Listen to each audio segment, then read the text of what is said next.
Love you. And and Pavani,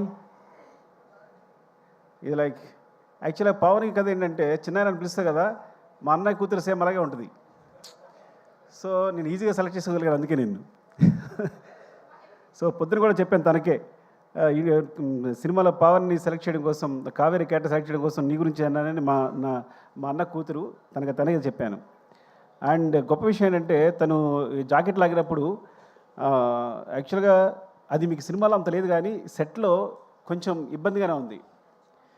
తను ఏమాత్రం ఇబ్బంది పడకుండా, నేను ప్రతి షాట్ తర్వాత సారీ చెప్పేవాడు, కానీ నాకు అనిపిస్తుంది ఏంటంటే, సినిమా కోసం ఏ ఎక్స్టెంట్కి వెళ్ళారైనా నాకు నచ్చుతారు, ఏ ఎక్స్టెంట్కైనా.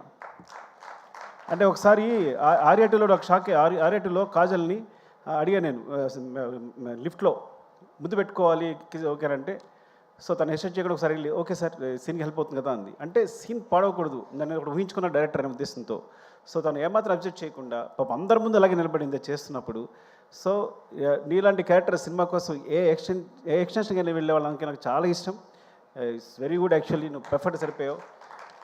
అండ్ నీ వల్ల క్యారెక్టర్ చాలా ఎన్హాన్స్ అయింది, నీ ఫేస్లో ఉన్న ఇన్నోసెన్స్ ప్లస్ అదంతా కూడా హెల్ప్ అయింది. Thank you Kaveri.